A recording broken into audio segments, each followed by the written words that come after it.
After the 40-day war that the US and Israel lost fighting against Iran, a temporary ceasefire agreement was reached that saw the Strait of Hormuz finally opened.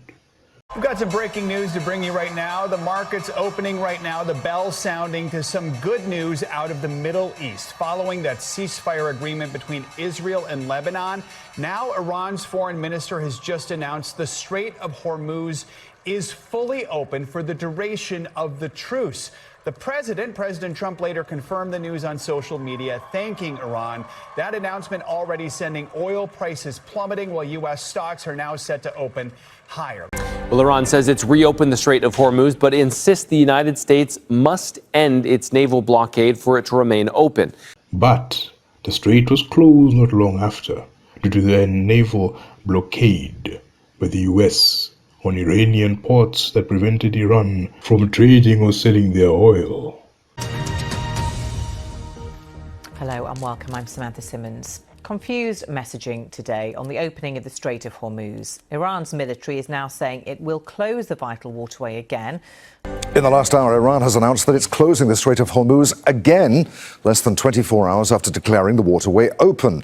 Overnight, Iran reversed course and is now saying the Strait of Hormuz is under its control. Now, remember, on Friday, Iran said it would open the strait. But today's announcement comes after President Trump said the U.S. would maintain its own naval blockade until Iran reaches a deal with the U.S. President Trump telling CBS News Friday that Iran had agreed to, quote, everything, including a plan to remove enriched uranium that could be used to make a nuclear weapon. The U.S. had lost in the war, losing advanced fifth-generation fighter jets, as well as extensive damage inflicted on warehouses, command headquarters, aircraft hangars, and over 100 targets in Gulf countries that housed U.S. bases and troops, all needing billions to restore. The U.S. then changed tactics, and so instead of a war or full-on invasion that would result in the death of thousands, Trump ordered a blockade on Iranian ports so as to hurt Iran economically, so as to force Iran to compromise in their negotiation tactics and talks. Iran's leaders are known for playing the long game, but this time the pressure may be harder to absorb. A U.S. naval blockade is tightening around Iranian ports, bringing unprecedented challenges as its impact ripples across the country. Estimates indicate that the country's losses may exceed $400 million per day. Put simply, the blockade chokes off an economy where over 90% of trade flows through ports, generating nearly $110 billion annually. Iran before had tough terms, asking for asset release worth $100 billion, full control of the Strait of Hormuz with fees to use it, and sanction relief, all of which hardliners and warhawks in the Trump administration were against. And so, Trump extended the ceasefire. 2,000 years later. So where are the Iranians? This is from Iran.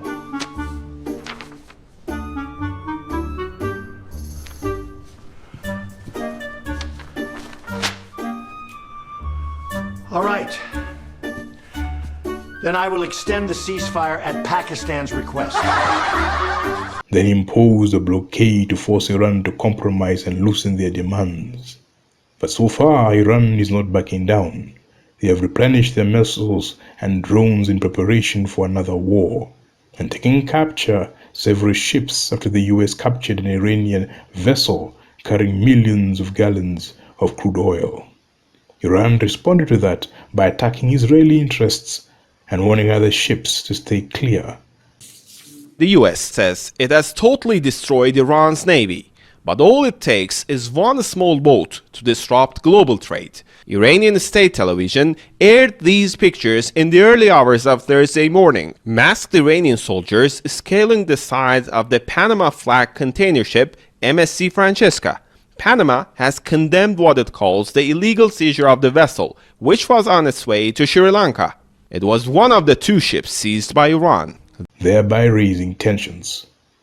The Epstein Alliance is led by literal lunatics, with the leader of the US, Benjamin Netanyahu, wanted for war crimes in Gaza, and Trump labeled crazy by his own countrymen, as well as a rapist and pedophile.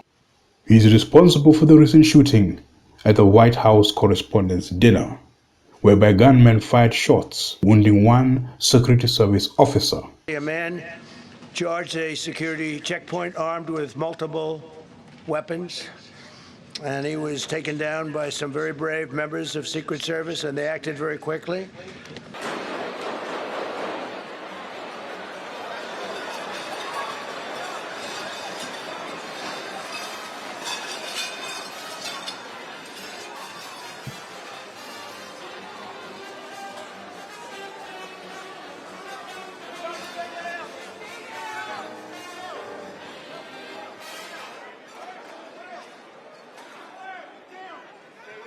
A staged event used and manufactured to justify building a $3 million ballroom over the demolished White House East Wing that initially was meant to be paid for by donors, but the bill now rests on the American people. The judges ordered the cease and hold of construction to, which was why Trump used this event to justify building his ballroom, so completion of his construction will be over before his term ends in January 2029, or earlier with the coming impeachment. A manufactured crisis.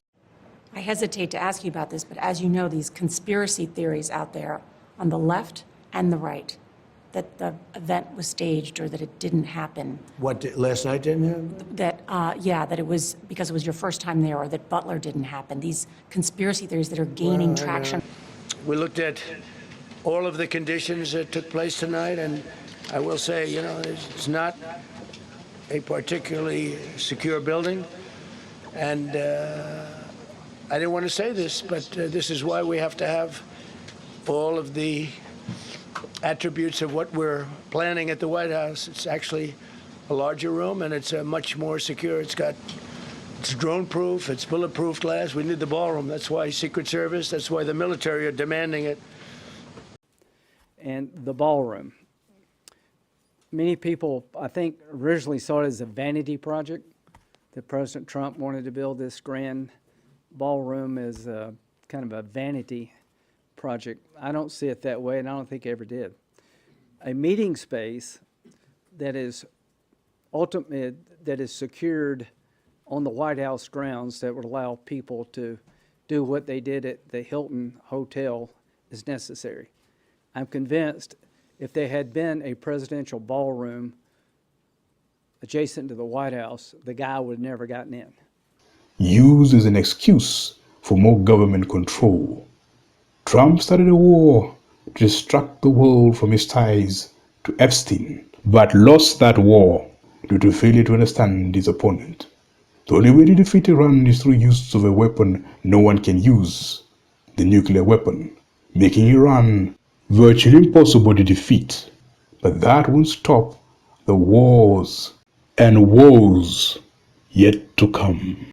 I'm no longer willing to permit a pedophile, rapist, and traitor to coat my hands with his crimes. What's your reaction to that? Well, I was waiting for you to read that because I knew you would, because you're horrible people, horrible people. Yeah, he did write that. I'm not a rapist. I didn't rape anybody. Do you think he was referring to you? Excuse me. I'm not a pedophile.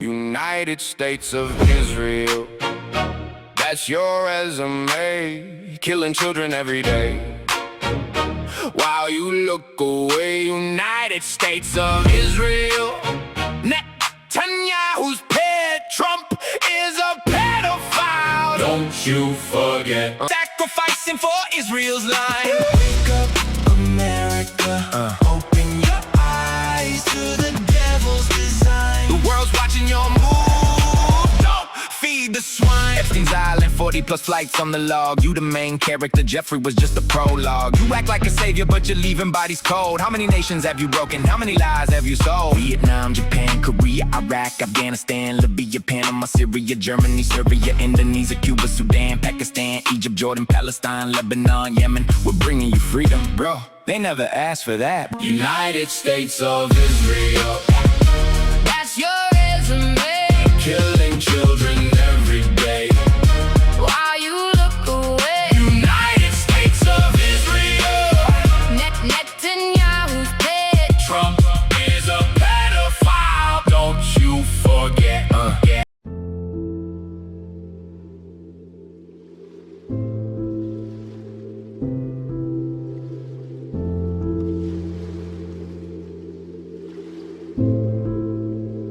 you.